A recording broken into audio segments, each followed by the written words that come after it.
All right, ANIK FLORIAN podcast 2025 style. First pay-per-view week of the year. New year, new us, Kenflo. As such, we have partnered with our friends at Jose Cuervo for the first shot of the pay-per-view week. Here we go. Cuervo Cristalino at the ready. Thanks to our friends at Cuervo for sending that along. Now, I have chilled my shot because it is in the AM hour. Normally, look at you with your half shot. Anyway, I know. It's kind of not as strong. Anyway, so normally we would maybe go neat, but I'm going chilled here in the morning. And this week, we are dedicating this shot to the first responders across the Los Angeles area, all of LA County, as the wildfires have impacted the state of California. So thanks to Cuervo. First shot of the pay-per-view week, Kenflo. Bang it back, kid. Let's go. Cheers. Don't want me to do too. All right, big show beckons, UFC 311. Let's get into all of it right here, right now. You're listening to DraftKings Network. The Jon Anik and Kenny Florian podcast. Jon Anik and Kenny Florian. I f***ing love them. I can't get enough of them. Let's hear that Boston next. Big jab there from Duffy, and Frank Mir is hurt now. Down goes Duffy, out cold. Frank Mir does it again. Rock'em sock'em robots here. Oh my goodness. Hyperbole. There are a couple of absolutely self-involved bullshit artists. Here are your hosts, Jon Anik and Kenny Florian. Headshot, bang. So if you're watching on YouTube, did I nail the headshot bang, Kenflo, when I hit my head to the right or no? You did. It's good timing. I thought it was pretty good. Hopefully the Wi-Fi is as well. Is that an A&R Tactics t-shirt? It is. It is. Yes, it is, sir. So Kenflo will be like, hey, John, you really should invest in Bitcoin. Thank you, Kenny. I should send you a gift at some point in time. But Kenny hasn't said to me, hey, you really should learn how to manage a weapon. Yes. And I think at some point we're going to have that conversation. I agree. Because I'm not quite as afraid of guns as I am afraid of heights. But I haven't shot a gun since I shot a rifle at Camp Samoset in the 1990s. So there's some work to be done if I'm going to be any sort of threat for anybody who wants to come and take everything that I've worked for. So, I want to be your first instructor. If that's okay. First and only, right? I mean, the mixed martial arts corner begins with Kenny Florian, and so does my pistol from my hip to the desired shooting position as quickly as possible training. Great to have everybody with us. It is episode 532 of the ANIK FLORIAN podcast. Wherever you may be watching, on the DraftKings YouTube channel, on the ANIK FLORIAN podcast YouTube channel, maybe you have the DraftKings network. Maybe you're just listening. We appreciate the heck out of you. We are going to be here for the next 45 minutes or an hour dissecting all things UFC 311. But we're going to go three wide right off the top and welcome in our chief handicapper. He is Big Gun Brian Petrie.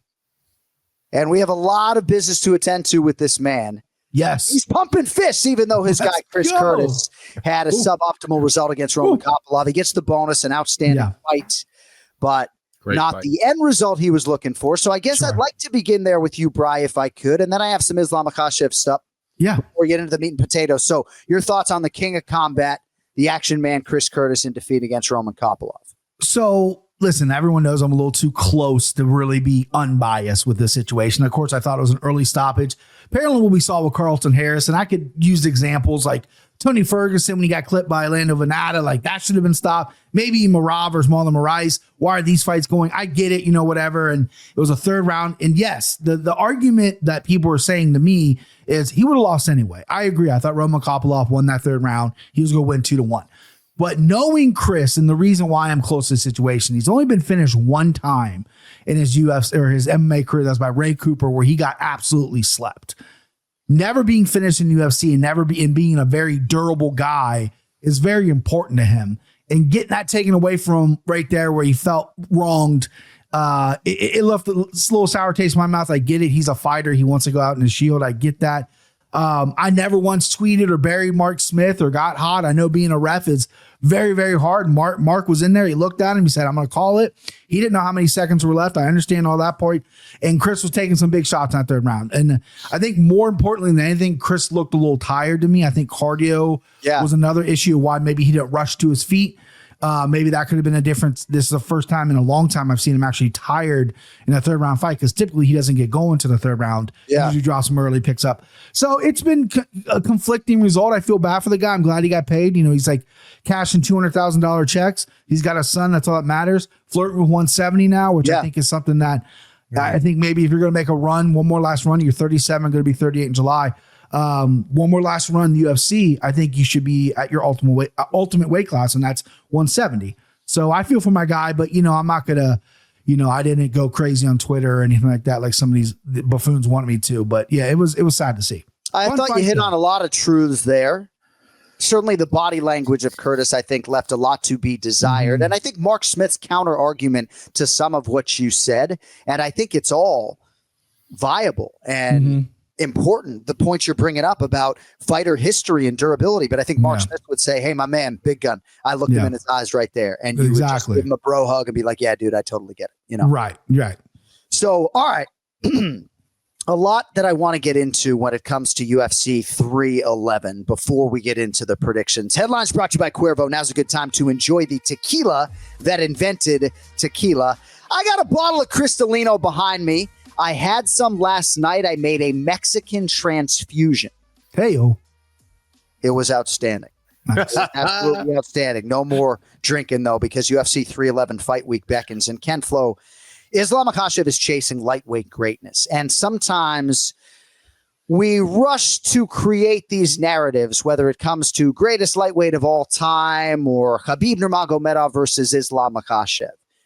But one thing that is clear, Islam Makhachev repeatedly talks about this dream of becoming a double champion. Yet what he is on the cusp of this weekend is becoming, maybe on paper, the most decorated lightweight champion of all time with 4 successive defenses at 155 pounds. So whatever his long-term priorities may be, Islam Makhachev is on the brink of Anderson Silva's record here potentially within a year or so. He's on the cusp of big things. And if he can defend the title this weekend, a lot of people are going to be calling him the greatest lightweight of all time. Yeah, well, it's a division, again, we talk about this all the time, that I believe is the most competitive in the UFC and has been for a very long time now. And to see that level of dominance makes it that much more impressive. And the dude continues to get better, which is only makes matters worse for his opponents or future opponents. And it's been a pleasure to watch him fight so far. BP, obviously, Islam Makhachev has cashed for everybody that has bet on the man the last 14 times he has competed. What are your thoughts about sort of the bigger picture conversation? If I would submit to you that right now, a prime BJ Penn is my greatest lightweight of all time, where do you think Islam Makhachev stacks up to Khabib, to BJ, to Benson Henderson, anybody else you want to throw in the conversation when it comes to this marquee division? Yeah, I mean, he's right there. I mean, it's weird. I know BJ was a double champ back in the day, 55, 170, and then Randy Couture did it as well. But it really wasn't until Conor who wanted the double straps where everyone started really chasing this goal. I'm much more get the Anderson Silva record. Anderson Silva never went up to 205 and fought John Jones. He stayed at 185 and dominated. I think that's more impressive, especially at a division like 155 than being the double champ. It's interesting because the champ in 170 is Bilal. They obviously trained together. He said, that's a conversation we're going to have. If I want to be, double champ, that might have to be a reality, which is interesting to say. If I was him, I would stick there. Maybe it's more money to go up. Obviously, it's a bigger challenge. The weight cut probably isn't the easiest on Islam, but I would stick at 155 and just clear house, would undoubtedly be the king of that division, which has been the best division in the UFC for a very long time. Then you're undoubtedly one of the greats. No one can discredit you or anything, regardless if you go up and fight for another title or not. So I'm more in the camp of stay and dominate 155 and then maybe go up to 170. A lot to unpack there. I love what you said about the Anderson Silva record being prioritized because Kamaru Usman was about as close to breaking it as you could, or tying it, whatever it was. I think maybe even tying it. Either way, Kenny, it is interesting when it comes to the weight cut, because I do think part of this sentiment from Islam Makhachev really, right, is rooted in, if I beat Arman Tsarukyan, there's Dan Hookers and other people on the horizon potentially, and certainly names that I'm forgetting, a rematch with Charles Oliveira, right? But like, don't you think that if he beats Arman and sets that record with the defense, that a lot of the sentiment is rooted in just the weight cut, no matter who's the champ at 70 when he moves up? Yeah, I think so. And I agree. I think that probably, that 155-pound weight cut probably is getting old at this point. And yeah, I think, again, I'm not saying there's any beef with him and Bilal. I'm sure it's a very respectful thing, right? At the end of the day, they're professionals, but Bilal is also not the largest 170-pounder in that division. So I think he likes maybe his shot there as well, perhaps. So I don't know. It's very interesting, but from a skill perspective, he's certainly good enough to be able to do that no matter who is the champ in the future. It's always interesting when you have a champion that is perceived to be beatable by his contemporaries, right? Sean O'Malley was a guy, that a lot of the 135-pound fighters were chomping at the bit to get an opportunity because they felt like stylistically they could beat him. Dricus du Plessis has been this unsolvable puzzle, yet you got to think Anthony Fluffy Hernandez is like, just give me a crack, man. I got so many goddamn skills. It's just interesting when it comes to how perception is when it comes to how beatable a given champion is. I'm excited for this weekend, and let us get into it. Riddle me this. What do you get when you put an octagon inside a dome? You get UFC 311 live from LA, and you can jump in on all the action at Draftkings Sportsbook, the official sports betting partner of UFC. Super easy for first timers to get started. Try betting on something simple, straight wager, picking a fighter to win 2 title fights on tap this weekend. So go to the Draftkings Sportsbook app, not now, but right now. Select your fighter and place your first bet. It is that simple. Perhaps you like the champ. Merab Dvalishvili is the underdog. He defends his title versus Umar Nurmagomedov at UFC 311. Whatever it is, though, your inclination, if you are new to DraftKings, we got good news. New customers bet $5 to get $200 in bonus bets instantly. It's an octagon inside a dome.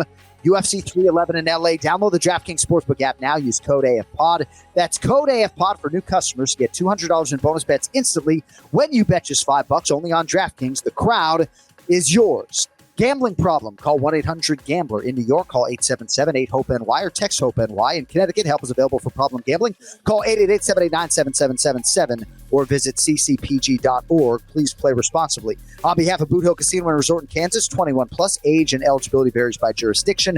Void in Ontario. New customers only. Bonus bets expire 168 hours after issuance. For additional terms and responsible gaming resources, see dkng.co/audio. All right, guys. Before we get into the main event challenge, we do have a little public service announcement. We have files for our 2 defending UFC champions, and Brian Petrie is nothing if not a good sport. So we'd like to hear you pronounce the names of our defending champions. Out of the red corner, we got a Georgian, we got a Russian, and we got a red-blooded white American Brian Petrie who's going to try to say their names properly. These colors don't run. Listen, I know it's Merab. I know that's what it says on the file. I know we've hammered it. Merab Dvalishvili, but I know that there's a little thing in the end. And then Islam is Islam, and it's very, Makhachev, which I can't say. Islam Makhachev. He really emphasizes that middle, Makhachev. But Islam Makhachev and Merab Dvalishvili. All right, so you nailed Merab, right? We go Merab on broadcast. We'll bring you the file, but it is in fact Merab. But then you went on to mispronounce Islam Makhachev's surname 4 times. Now, you know in your head that it's just emphasizing the second syllable. Sure. But people just want to go Makhachev, right? Right. And it's Makhachev, right? Makhachev. There it is. So just hit that second syllable. Cody, you can, do what esteemed producers do at this point in time and hit us with those files if you would. Merab Dvalishvili. Merab Dvalishvili. Shwilly. Islam and we're just gonna move on. There you go. Islam Makhachev. Islam Makhachev. Yep. Makhachev. There it is. Makhachev. All right. Main event challenge, UFC 311, Makhachev versus Tsarukyan 2. Both guys, Ken Flo and Petrie, went 2-4 to begin the year on their straight-up selections. We'll get to the actual betting results later in the recount. program. That's good. Jason Anik, by the way, will be our guest handicapper today, joining us for Place Your Bets. And needless to say, he is excited to spend $3,000 at UFC 311. All right, we got a couple of preliminary selections for you boys. First pick at lightweight, Grant Dawson, minus 290 is the updated odd, taking on Diego Ferreira, who is plus 235. For me, Grant Dawson, Ken Flo, I don't know if you like this analogy or not. He is to lightweight what Sean Brady is to welterweight, insofar as the singular toughest matchup for many other contenders, because of the wrestling and the suffocation, I believe, is Grant Dawson or is Sean Brady for some of these champions. Dawson, certainly, Kenny, has responded in kind since his first UFC loss. What are your thoughts on him here near 3-1 against a true 5-tool player, the well-coached, well-traveled Carlos Diego Ferreira? Yeah, listen, besides that loss against Bobby Green, where he got knocked out early in round one, he's been very consistent. And I think that he blends in his wrestling tremendously well with his jiu-jitsu skills. Very good at not only keeping you on your back with that control, but he's very good at taking your back as well. So certainly a threat on the ground. Also has been implementing some great ground and pound as well. Still learning the striking game, but no slouch there either. I think defensively is where he suffers a little bit, but he absolutely knows how to set up his takedowns extremely well to bring that grappling prowess to the table every single time. So I think his wrestling is going to pose some problems potentially for Diego Ferreira. However, Diego Ferreira is a guy that, there's certain nights that I see him and I'm like, man, he looks fantastic. He looks like a contender. And then there's other times where I'm like, I'm not sure he wants to be in there. So it's tough to tell. I think that this Diego Ferreira that we're seeing as of late is a guy that's looking very dangerous on the feet. He knows how to counter wrestle for the most part. And he's also very dangerous on the ground. So this one was a real tricky one for me because I think a lot, we're talking about Dawson off the top, but I think a lot of this is dependent on what Ferreira shows up here. So right now, I think there's a lot of value on Ferreira, actually. I think Dawson is the guy who you can rely on for consistent results. However, Ferreira, this might be one of those ones that, he comes out and looks fantastic. So I think because he's an underdog right now at a plus 235, I think that's kind of juicy. Will I bet on him later? We shall see. Okay, for the record, because we are compiling your picks this year, this is a little bit tricky. I thought your handicap was excellent, Ken Flo. Unfortunately, under the new rule set, right, that will count. I need a prediction. So, for the record, well, no, I think it's Diego Ferreira. Yes.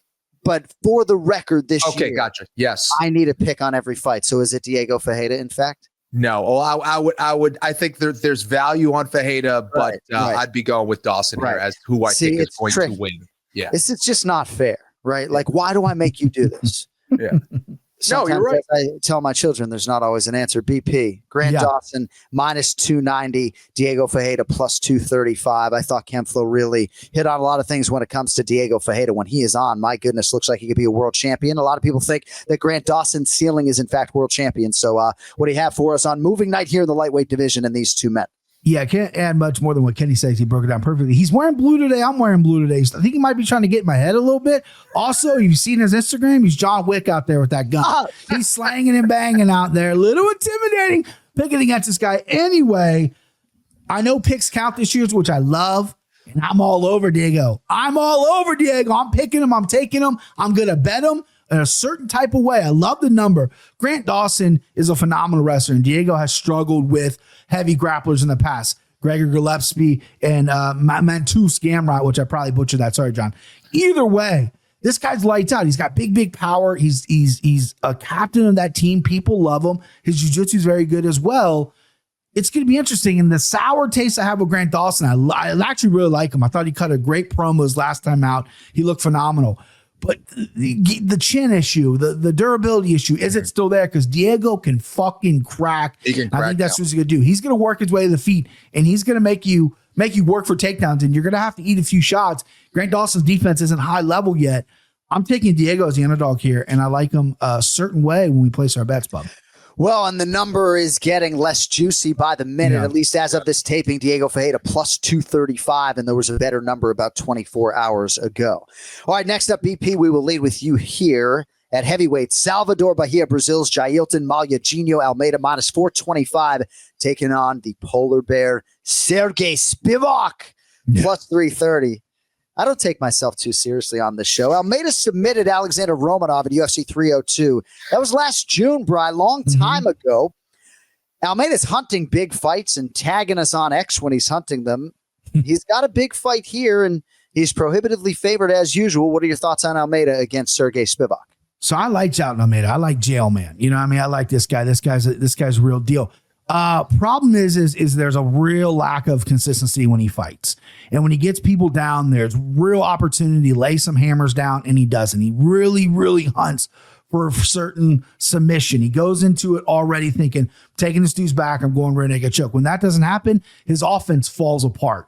And I think there needs to be some growth from that. Also, there's a little bit of a durable issue. Listen, the guy looks great shirtless. You know what I mean? The guy could run a beach and chicks be like, well, who the fuck is this guy, right? But muscles don't mean you can fight. Muscles don't mean you got a good chin. There's a little bit of durable issue there. And the Sergey Spivak, this is a guy who's really flying on the radar. Early in his career, he got finished a little bit, moved to Vegas, really revamped his career, and he's very good on the ground too. Is he good off his back? Because I think Almeida is more, he's the better athlete, and I think he has the better takedowns. He will put Spivak on his back.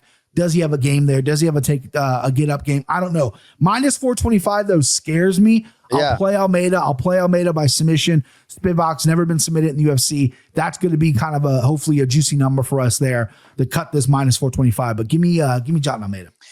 Jailton Almeida, 21-3, 7-1 in the UFC. Only UFC loss against Curtis Razor Blades, UFC 299, March 2024.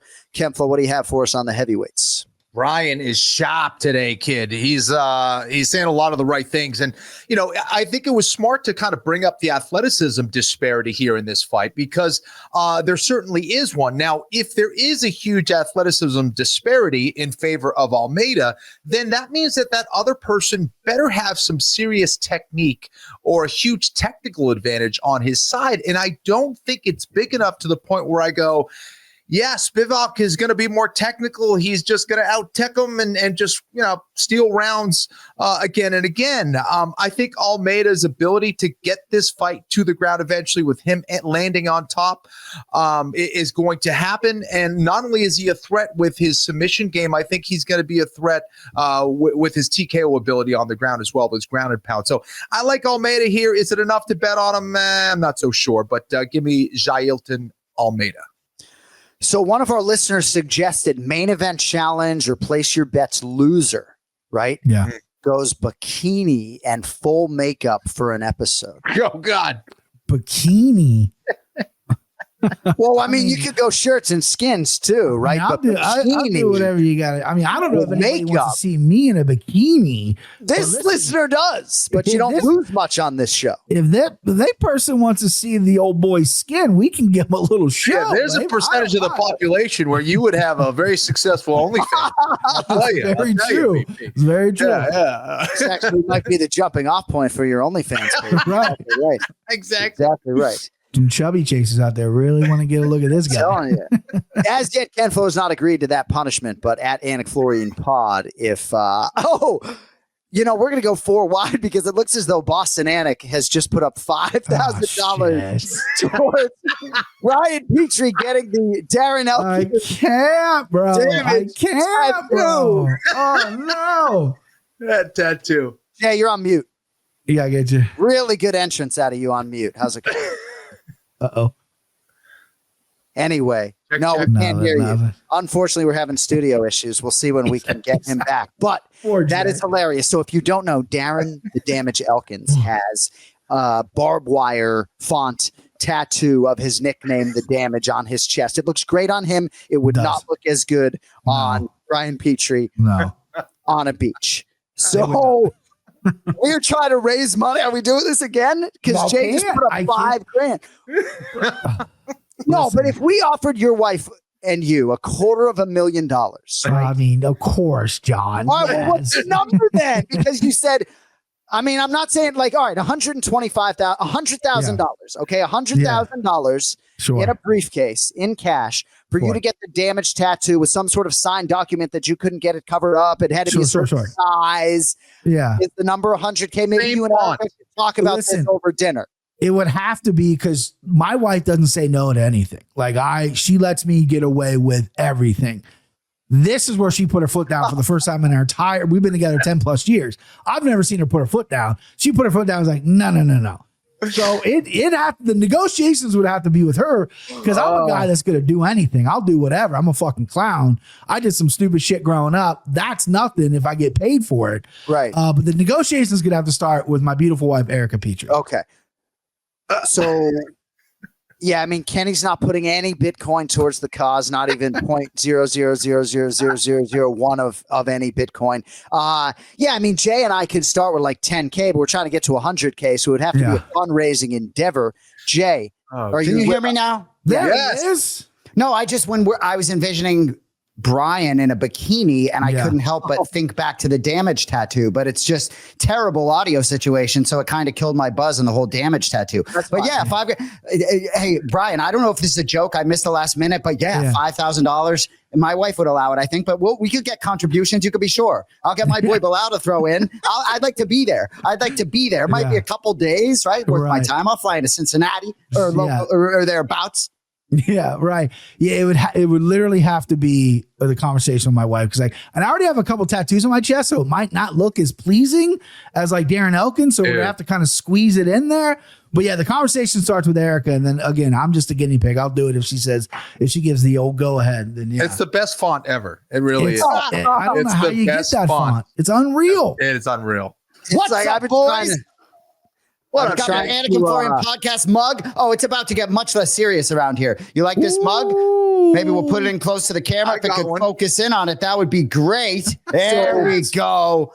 So JonAnik.com for that. 15% off one more sleep. What's up, walk on? So when I'm typing my UFC scripts, all I'm looking for is that barbed wire Darren Elkins font. And it's just never there. It's still on. It is the greatest font. We got to get back to the main event challenge. Google search is going nuts right now. Okay, sorry. Go ahead. I'm telling you, though, do two things today if you're a mixed martial arts fan, right? Google Darren the Damage Elkins tattoo, and you'll see it red in all its glory on Tattoo Day. And then Google Austin Hubbard compartment leg syndrome. That one's rough. Oh, that one's rough. I've seen that one. That one is rough. Yeah. All right, main event challenge, UFC 311. We get to our first pay-per-view main card of the year. Main card opener, boys, at least as it stands right now on the first draft of our fight card. Kevin Holland, -115. Reinier de Ridder is -105. 24th UFC appearance for my good friend Kevin Holland. He's lost 3 of his last 4, though. Brian, on the other side, RDR. If you ain't Dutch, you ain't much. And isn't it interesting, Ken Flo? A fighter from the Netherlands is trying to beat a fighter with surname Holland. Yes. Interesting. Brian, what do you have for us on the pay-per-view main card opener, BP? Go ahead. Yeah, so I had de Ridder beating that beautiful man, GM3. Unfortunately, I thought he was going to get him by submission. He did. I cashed some money on that. But I wasn't impressed. I thought he slowed down. I thought he looked a little labored in there. And against a really dangerous striker, Holland, that could be a problem. Because he did get hit a lot by GM3, who is a very sophisticated striker, but he's not Kevin Holland. And Kevin Holland's going to struggle with the length of de Ridder, because Kevin's usually the longer guy. Even at 185, he's usually the long guy. De Ridder's a big, tall, long son of a bitch who knows how to get fights to the ground. His wrestling is elite, but he can get you there. I think Kevin Holland's going to stuff the wrestling in the first round where he's prime, where he's athletic. His hips are going to be moving. And then when you get to the later rounds, it worries me. But I don't think we're going to have to worry about that. I love the low number on Kevin Holland. I think he's going to clip de Ridder here. I think he's going to get a bit knockout. I think Big Mouth is back, and I think it's going to be a highlight show for the old Kevin Holland. Yeah, I thought Holland would be closer to -175 or so. Jay, nice headband. Like, is that Lululemon? You fucking zero. Oh, we doing that? We doing that? Well, you said it was going to get less serious. I'm trying to listen to Brian. I'm just coming here to hang out and take notes, try and make some money this weekend. I don't believe I need to be involved. You'll place your bet. So if you could continue to drive the bus, that would be great. I could do this. I could press a fucking button. Let's go, John. All right. Reinier de Ridder, Ken Flo, submitted Gerald Meerschaert in his UFC debut. That was November 9th. 10 weeks later, back on the horse against the UFC-tested Kevin Holland, who is still only 32. I think Holland might have 20 more UFC fights in him, Ken Flo. If any guy can get to 50 UFC appearances other than Jim Miller, I think it might be Kevin Holland. What do you have for us on his opportunity this weekend at UFC 311? Yeah, Holland's a damn superhero, man. Listen, this is an interesting one because Holland has traditionally struggled against guys who are grapplers.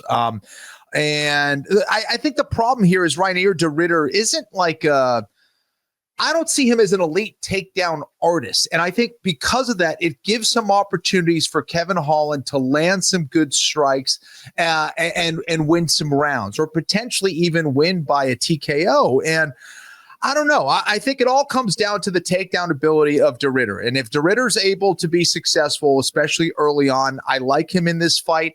But for whatever reason, sometimes I go on intuition and sometimes I go on what I can break down analytically. And for this one, for whatever reason, I'm going to go with intuition here. And I like Kevin Holland. I think Kevin Holland is going to be successful on the feet. I think he'll be more successful with his takedown defense than he has in some of his previous fights. And I think we'll be able to pick him apart. Does he get the finish? I'm not sure. But give me Kevin Holland. Ken Flo has so much more depth as like an individual human being than me. It's disgusting. Jay laughs because he's like, yup. I'm just like betting on sports, raising kids, UFC. Like, yeah, you're not a Renaissance man. Exactly. But I think Kenny made a great point in terms that really makes sense across all of gambling, the intuition versus the analytics, right? And Brian, I'm sure you'll nod your head when you think about the NFL or whatever you may bet on. It makes a big difference in terms of which angle you go, right? There's certain spots where the analytics might point to everything, but you feel like you're going to wake up Sunday morning and Kevin Holland will have found a way to get it done. So yeah, I get it. All right, next up, massive fight at lightweight. Renato Moicano minus 205. Benny Dariush is plus 170. My research suggests these men were born 15 days apart in the year 1989. They are both 35. Moicano just continues to surge, Bri. 4 straight wins, all against a brutally strong schedule. Dariush, of course, was close to a title fight a couple of years ago, the end of 2022. He had defeated Mateusz Gamrot at UFC 280. That was his 8th straight win. Then he was humbled by Charles Oliveira thereafter, then lost to Arman Tsarukyan. He was stopped in both fights. Now trying to get untracked and make one final run at it here against Money Moicano. BP, who do you have? Interesting fight. Love this fight. Benny's kind of getting a little overlooked a little bit. He looks 57. He's only 35 though, right? People think this guy's older than he is, but he's very good. And I go back to the fight with Gamrot where he stuffed so many good takedowns. His hips were great. His defense was great. He landed big shots. And Moicano is proven to be such a sticky grappler. Good takedowns. He knows how to mix in striking and takedowns. And when he gets on top of people, he generally stays there. It's been very impressive considering he was a 45er and he's coming up to 55 and bullying some of these 55ers.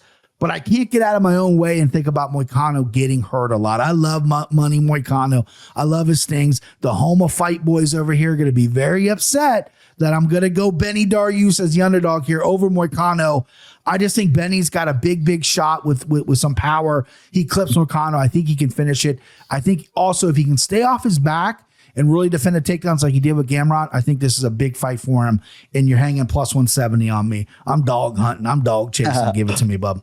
Kenny, I'm going to take 60 seconds if I could to just peel back the television curtain for 1 second before I get back to Renato Moicano. So I write a lot of what I deliver, not only on the ANIK FLORIAN podcast, but also on TV. And it just sort of dawned on me. I've never used a podcast script on TV, but I began my sort of breakdown with these guys were born 15 days apart in the year 1989. And fans might find it interesting that I could literally take this to TV leading into this fight on pay-per-view right now. All right, coming up next, these men were born 15 days apart in the year 1989, both now 35. There's Renato Moicano. He continues to surge 4 straight, right? Like I could literally just cut and paste it. So this weekend for my locker room bump, I'm actually going to take that right to pay-per-view. Now back to the matter at hand. Kenny, how about this on Renato Moicano? These are his wins. Talk about underappreciated. Benoit Saint-Denis, Jalen Turner, Drew Dober, Brad Riddell. Then at 45, Cub Swanson, Calvin Kattar, Zubaira Tuhugov, Jeremy Stevens. Now, guys, he has faced Brian Ortega when they were both undefeated, Jose Aldo, Chan Sung Jung, Rafael Fiziev, and then Rafael Dos Anjos with no camp. Those are his UFC losses. He's 12-5 in the UFC. Kenny Florian finished his UFC career at 12-5. Now, granted, 60% of Kenny Florian's losses were for the world title, right? But Kenny, Renato Moicano's had a great career, and he's still just number 10 in the world. What do you think he does here as a favorite against Beneil Dariush? Yeah, this is a very interesting one, man. I went for a walk the other day, and I was dead set on Moicano. And after thinking about it on that walk, I go, gosh, I don't know. But does the Beneil Dariush, who showed up against Mateusz Gamrot, show up and just, nullify that takedown ability of Moicano and keep it on the feet? And if it keeps it on the feet, it's kind of anyone's game. Now, the thing that kind of gets me is that last fight of Beneil Dariush, or I guess the last two fights, because he was certainly hurt in that fight against Oliveira, but not out. But the one against Tsarukyan, that was a dangerous one. That one was, I hope Dariush is okay after that. That was scary to me. And so I don't know. And of course, while Moicano has been in some very difficult fights, he hasn't dealt with that same level of damage that Dariush has. And Dariush has been in some bangers, man, where it's been back and forth and he's eaten a lot of shots, but Benny is tough as nails. So which way this is going to go, I'm not exactly sure. I'm leaning towards Moicano just based on the fact that last knockout that Dariush experienced, that was scary for me. I'm a little concerned. Maybe Moicano can exploit that a little bit and land some shots there, but I could see why BP is going with the value here in Dariush. It's not out of the question that he wins this one, but I like the momentum from Moicano, and I like how he's been learning from each and every fight and showing improvement. So give me the money, man. All right, next up, featured bout at 205 pounds. This is a matchup of former UFC light heavyweight champions who technically did not lose their belts in the octagon. Jamal Hill, minus 112. Yuri Prochazka, minus 108. Sweet dreams. Now one bite removed from that torn Achilles. He was promptly knocked out by Alex Pereira in 3 minutes and 14 seconds in that return fight. Prochazka, of course, twice has been Poatan's victim. Alex Pereira, Brian, is not the backup for this fight, so nothing for either man to worry about there. Who do you like on pay-per-view? Well, I like this fight. I love this fight, actually. It's so contrasting because you got Yuri who's staying in rooms when pure darkness for 3 days with no food, no electricity, and gets his energies from the waterfalls and whatever the fuck, punching trees. And you got Jamal Hill who's starting fights online every week and arguing with people, challenging people to come sparring for $10,000. It's so interesting that they're so contrasting, but they're also very good fighters. Jamal Hill's receiving a little bit of hate right now. I can see his number going down a little bit. I would be surprised if he doesn't close plus money here because of people just kind of rooting for him to lose, unfortunately, because of the negativeness that is surrounding him with the whole Pereira. He threw the gloves at him in the gym, yada, yada. Anyway, take all that away. He's an elite fighter. He's an elite striker. And I'm not so sure Yuri, who gets hurt in every fight, win or lose, he gets put down, he gets hurt, he gets rocked, whatever. I don't know if he can really hang with Jamal Hill. Jamal Hill's boxing is elite. His power is there. His confidence is through the roof. He will march Yuri down, and Yuri's got some really great angles, and I love Yuri Prochazka. When he came to the UFC, I was a big fan of his, but still is a big fan of his. But I just think him flirting with 185, that talks, and now at 205, getting this challenge here. Now he wants to fight Poatan again. I don't know, man. I think Jamal Hill's confident. I think he's raring to go here, and I like him a lot in this spot. I like the number at minus 112 as well. This could be a big bet for your boy. We're flipping out the wallet, and we're putting a couple shekels on this one, Johnny. I like Jamal Hill confidently. Sweet. Jamal Hill minus 112. Prochazka, Kenny has talked about middleweight and moving down. We'll see how much this result impacts that potential future. UFC giving him another massive opportunity. Poatan, the only man to beat Prochazka across his 6 UFC starts. What do you have for us, Ken Flo, on the light heavyweights, if you would? Yeah, I see this one like Brian. I think that Jamal Hill is going to be a little bit, he's not going to get thrown out of his game. Prochazka certainly has that ability, but I think I wanted to use conservative, and I don't know if that's necessarily the word for Jamal Hill, but he's just going to be a more technical fighter. And I think that he's not going to get thrown into just trading with Prochazka. And that's Prochazka's best bet at winning this fight. So I think Hill will be able to take advantage of some of that chaos that Prochazka brings into the octagon.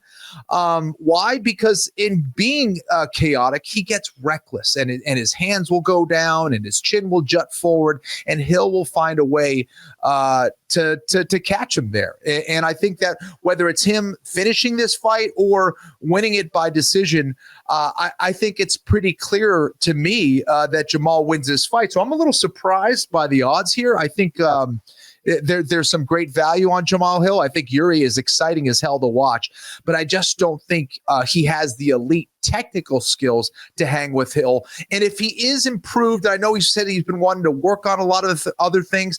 How do you fix the emotional content that you bring into the octagon? How do you fix the perceived, in my opinion, lack of discipline when he goes out there? And I think that's going to be hard to change. So I like Hill here. Well, and I also think, to back up your point, Yuri Prochazka seemingly was of a mentality that I need developmental time, going to push the reset button, move a weight class, fought at UFC 300, turn around for the UFC, stepping up at UFC 303. But, right, has there been the requisite developmental time emotionally and otherwise for Yuri Prochazka? And Jay, you love Maul Hill as a human being. You guys are boys, right? You call him Maul Hill. Like, if he texted you during fight, be like, "Hey man, I need you to come to my room and like rub my feet," you'd be like, "What room?" But he's an animal, right? And I played in the basketball game. So did Cody Merrow when he hurt his Achilles, right? And yeah. Phil Rowe might have walked away with MVP honors, but had Jamal not hurt his Achilles, he would have won the game. Watching that boy rise up on a 3-point jump shot, forget about it. And Kenny, to your point, right? I think he's going to be smart. I think he's going to be technical. And if he's smart, I think it's going to be hard for him to lose to a guy like Yuri. Yuri's in a different world. I can't imagine Yuri walking into the octagon and being able to sort of be mentally in the right space to defend himself. But maybe he'll prove me wrong. But I'm Maul Hill all day long. Jay, did your eyes light up when you saw these odds? I mean, you're always looking at odds in all different sports. Like, were you surprised by how close this was, or? No. If I'm being honest, right? Really? Because in this particular weight class, given what Yuri Prochazka looks like physically when he walks into the octagon, it doesn't surprise me. Even a guy like Rocket, maybe some of these guys physically are just super imposing. But I will say about Jamal Hill, and maybe I'm on an island, I'm not suggesting this as an excuse for why he lost to Alex Pereira, but it was a little bit of a break in the action. There really was. And I believe, I'm not making an excuse. You got to be ready, blah, blah, blah. But Maul Hill wasn't quite ready back in that moment. I'm not suggesting the fight would have gone a different. I'm just saying he wasn't quite back in the moment after the break in the action. Just saying. It is interesting because when that break in the action is brought up for 99.1% of MMA fans, it just lands as an excuse, when if you actually think about just the end of that fight, whatever. Doesn't mean it's not a mistake. Stop there. But all right. Yeah. The ANIK FLORIAN podcast is presented by DraftKings. DraftKings, the crown is yours. We have 2 fights left to predict. Co-main event for the undisputed bantamweight title. We asked the ANIK FLORIAN podcast listenership who they thought would win this fight. 51% of respondents said the betting favorite, Umar Nurmagomedov. Entrenched right now, minus 325. Merab Dvalishvili, the champ, is plus 260. First title defense for Dvalishvili. And it comes, Bry, 18 weeks after he won the title. He is the decided betting underdog here against the 29-year-old out of Dagestan, the 18-0 Umar Nurmagomedov.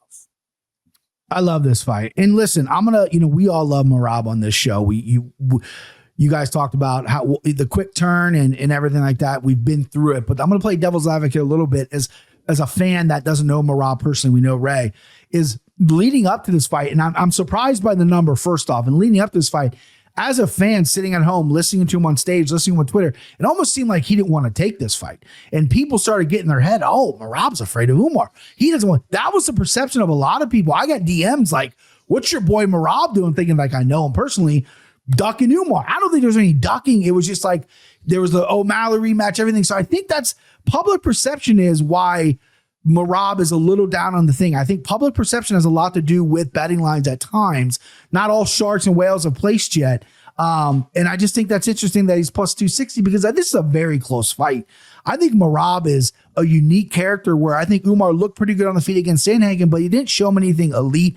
I think the wrestling is going to be very interesting, but I do think Merab has better boxing, has better hands, doesn't have better defense, but I don't think Umar's really been pushed and punched and maybe cut and pushed to the final bell. Well, we don't know who's going to win. He's kind of steamrolled guys. So it's very interesting here. I think Umar's an elite guy, but I'm going Merab with the number. I'm going Merab and I love the bet fight, and we don't have it yet on DraftKings, but the fight to be won by split decision.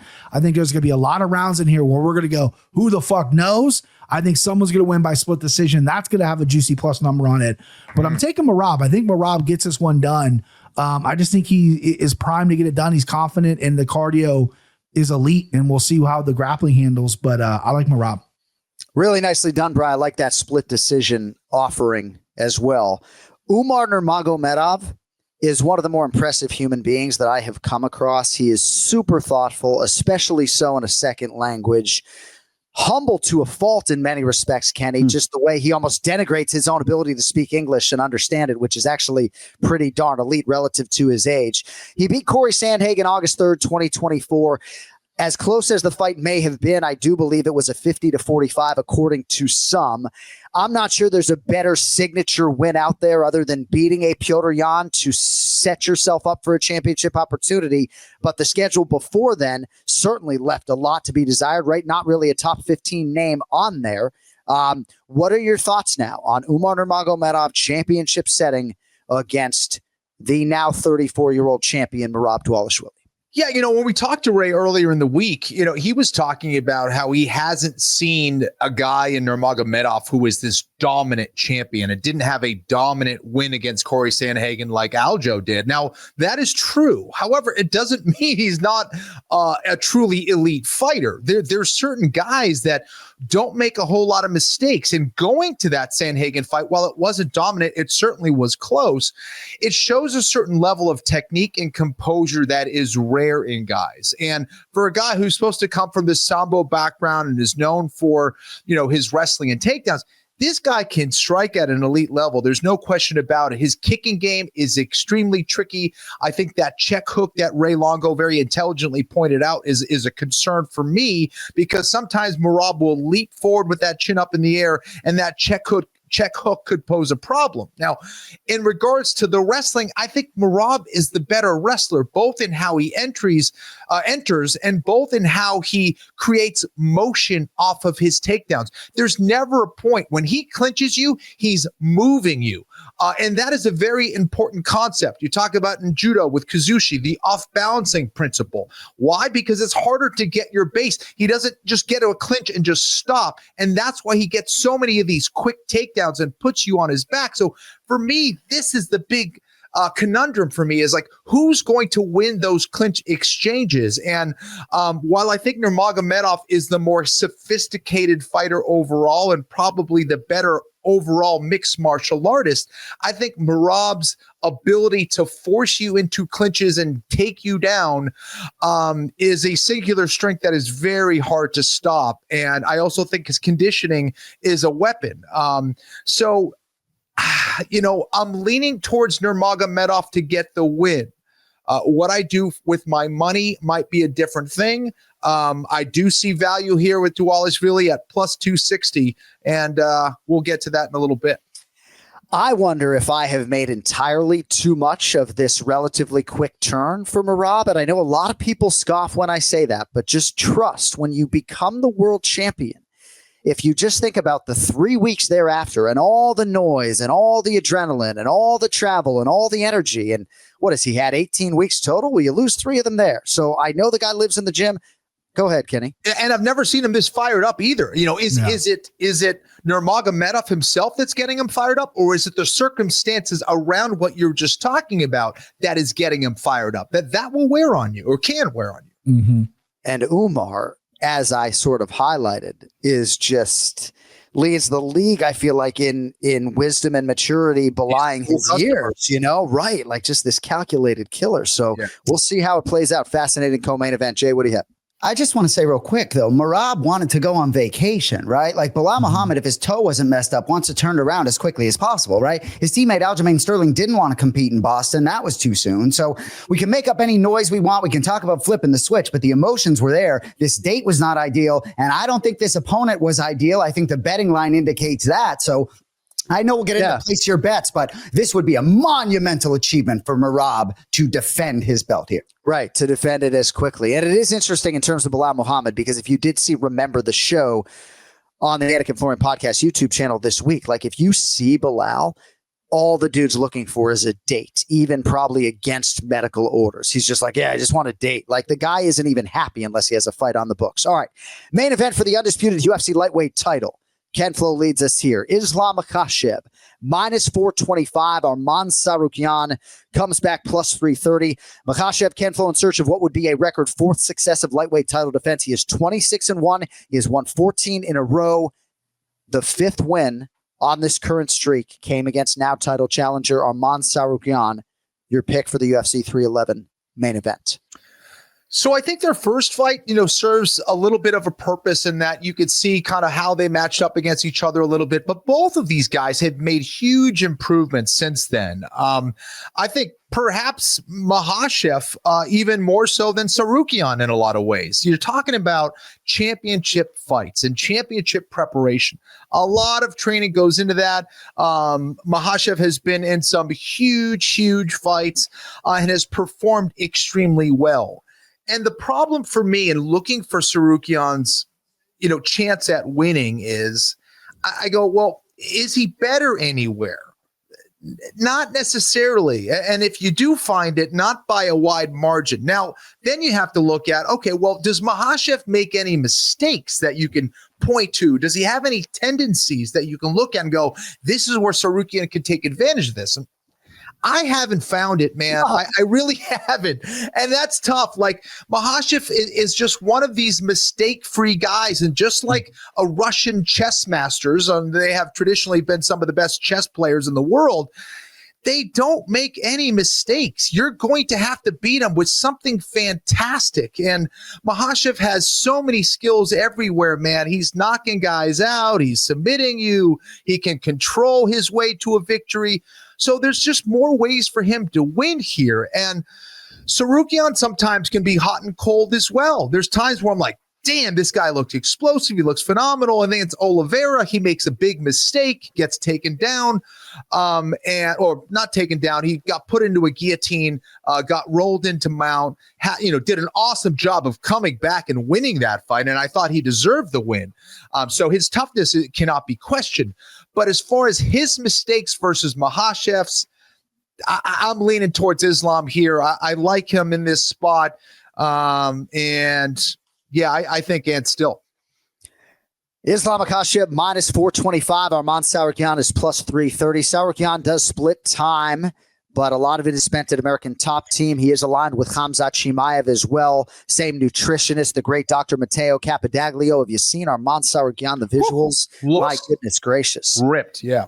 I mean, I thought it was like somebody had drawn the muscles on him. He looks so good. He's only 28. He's 5 years younger, Bri. He was 22 when he made that aforementioned UFC debut against the now great Islam Makhachev. He's won 9 of 10 since.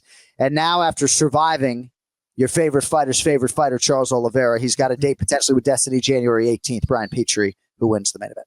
Yeah, I'm glad you mentioned we're body positive in this ANIK FLORIAN show. I'm glad you mentioned Tsarukyan's because Guinness World Records need to come out. The guy's got new muscles in his stomach that haven't been discovered yet. This thing is ripped, and he is prime and he's ready. He's wanted this rematch for a while. I just think it's a really bad matchup for him. I really do. The number is wide on Islam, which I understand. The guy's the king for a reason. But what really has impressed me with Islam, his latest fights, is his stand-ups really getting good. His hands and his kicks. His left straight is surprising people. He hit Dustin Poirier on the feet, which I did not think was possible, but he's slick with his punches. It used to be very pushy and very muscle-oriented. I'm going to clinch you, I'm going to take you out. It's smooth. And with him standing southpaw, that left hand is great. Tsarukyan, however, he's got some power in his own. He's putting guys out as well. Joaquim Silva and then Benny Dariush, which we mentioned. Big power in this guy. wrestling is going to be interesting. They're going to have to grapple at some point. I do think Islam is going to still have the advantage. I think he did in the first fight. I don't think much has changed. I think Tsarukyan has felt him now. I think he's going to know how to maybe work his way up, which could give him some problems with submissions, because I think Islam is just a more dangerous guy here. I think Islam can submit him. I think he can put him out with some punches as well, because Tsarukyan has been wobbled before, but Islam as well has been wobbled as well. If Tsarukyan lands a big shot, we got an and new. I just don't see that happening. I think he's dialed in right now. I think he's focused. I loved all the pre-fight stuff I've seen of Islam. Minus 425 is hard to get to, but when you got a big bankroll like $3,000, maybe that's not such a crazy number. Give me Islam Makhachev. Did I say it right, Johnny? Makhachev. Makhachev.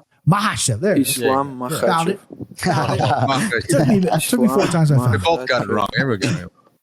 It's a nice segue, though, to place your bets, is it not? Brought to you by JonAnik.com, where you can enjoy 15% off your Anik and Florian podcast merchandise or One More Sleep order with promo code One More Sleep. Also, merchandise is available at KennyFlorian.com, I am told, which is really a better hit and a better click than JonAnik.com. Anyway, place your bets. Here we go. 2025 style, we are bringing on a guest handicapper to go head-to-head against Ken Flo and Brian Petrie. Right. There's a Google form on the Anik and Florian podcast social media channel, X and Instagram. You fill that out with your name, your email address, your social media handle, and your hometown to be considered to come on the Anik and Florian podcast live for this segment. Place your bets.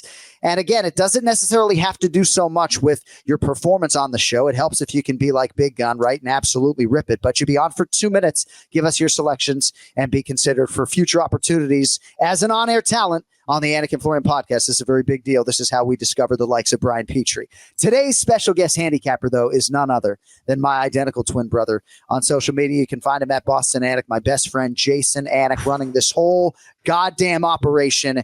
And we're going to start with you. You have $3,000 to spend. Who are you putting your money on? Would you rather me start with Petrie? I can't. No. I'm happy to go first. Because I like that they'll come at me. So, $3,000 to spend. The first 800, John, will be an American top team parlay. Grant Dawson, Renato Moicano, 2-team parlay. And I'll say about Grant Dawson, he had that loss to Bobby King Green. He was undefeated up until that point. It's 1-2 straight. I think I wake up Sunday morning, Grant Dawson finds a way to win. And Renato cannot afford to lose. So Renato Moicano, I will say for Beneil Dariush, there's an absolute perfect opportunity for a guy like this who's lost a couple, maybe on the backside down the mountain, you get the hot Moicano. I think the Moicano train continues to roll on. So that's an $800 parlay, 2-team parlay. And I'll say for my 2,200, right? Ilia Topuria wasn't him until he was. And he beat the greatest 2 featherweights of all time, right? So I think the betting line in the co-main event with Umar Nurmagomedov and Merab Dvalishvili is where it needs to be, right? And I love Merab as a human being, maybe more than a fighter, right? And when I even listening to Ray Longo earlier in the week talking about some of those front kicks, I believe Umar Nurmagomedov will find a path to victory somehow. Because I just believe the betting line indicates that he is as elite as he is and is going to be that next big thing. My guy, Bilal Muhammad, is certainly part of that team. So my final 2,200, Umar Nurmagomedov money line. I love you, Merab, but I think Umar finds a way and new. Wow. $2,200 straight wager on Umar Nurmagomedov at minus 325. Brian Petrie, you have $3,000 to spend. Yes. This is not Monopoly money, by the way. This is actual real dollars. Real. 3 bands to spend on all pay-per-views this year, the first of which beckons at Intuit Dome, Inglewood, California, Saturday, January 18th, live on pay-per-view. Brian Petrie, $3,000. Take it away. Yeah, I mean, listen, Jay played it smart. I know he's going to go homer with the Moicano. I know he loves his boy. I didn't go happen. Though. Here we go. Let's go Islam, minus 425 for 15 on it. Oh, 15 on it. We're getting a little big there. And let's go a little lower. You know what I mean? We all can't play the minus 425s. Let's go 1K on Jamal Hill as well. $1,000 Jamal Hill.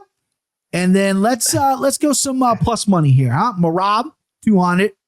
Benny D, 200. And then Diego Ferreira by KO, 100. Ooh. Don't have that line yet, but I will chase that for you, Johnny. So we'll end the night on some plus money there, Bub. Dang. All right, just for the record, did you pick Dariush head-to-head in the main event challenge as well? I did. As a matter of fact, I did, yes. Okay. All right. Very interesting stuff. from Brian Petrie. He has a big bet on Islam Makhachev straight, $1,000 on Jamal Hill straight, -112. So pretty good price if you want to tail that. And then a couple $100 on Merab Dvalishvili, 200 on Beneil Dariush, a couple of underdogs there. And then a proposition, Carlos Diego Fajeda by knockout. That will be available later the week once Johnny Avello and the team at Draftkings Sportsbook put that out. All right. We do save the best for last in some respects. Kenny Florian 3 times competed for the UFC championship. So here he is. Kenny, what do you have for us? $3,000 to spend at UFC 311. Jon Anik, I'm going to put $800, my brother, on Islam. Islam Makhachev. 800. $800 on Islam Makhachev. And we're going to put $200 on Merab Dvalishvili. What do you think about them? Them apples. Yeah. I like that. $200. Give me Merab Dvalishvili. But you guys aren't ready for this. I shouldn't even say it. You guys aren't ready. Are you ready? Yeah. I don't think I'm ready, actually. $1,000 on Jamal Hill. Let's go. Whoa. Let's go. Sweet dreams. Yeah. Wow. Oh, yeah. Let's go. I love it. I'm not trying to crazy guy, man. I'm not trying to pump up this show, but I feel pretty convicted in saying Ken Flo dropping 2 bands on Jamal Hill -112 might change that betting line. I just got big dick by both of them. I thought 1,500 was going to be the biggest bet. We got 2,200. We got 2,000. Am I going to take mine off Islam and put 25 on Jamal Hill? Just so I can't. I'm not going to get talked into it. Nice try, Kenny. At Brian Petrie MMA, at Boston Anik. Thank you, fellas, for your contributions. We're going to 2-box this thing and let you get on with the rest of your week. We'll see you boys on pay-per-view. Let's do it. See you, boys. Good work. Jason Anik, Brian Petrie with us for the main event challenge and place your bets. And don't forget, if you would like to be featured as soon as 2 weeks from now, all you got to do is fill out that Google form and maybe Cody Merrow and I will just pick you. Thanks to our producer, Cody Merrow. Attention to detail, outstanding. We appreciate all of what you bring to this show. Thanks to Brian Petrie. Thanks to Jason Anik. And thanks, of course, to the star of the program, Kenny Florian. We are back with you for one of my favorite 14 episodes of the year, our pay-per-view recaps. We will be live Monday, probably around 11 a.m. Eastern, and we'll see who the champions are when the dust settles after UFC 311. Thank you all for watching the ANIK FLORIAN podcast. 2 big episodes this week, and we're back on Monday morning. Thank you all for watching, for listening. Tell your friends, tell your mom, tell your dad. We'll talk to you next week. I love this shit.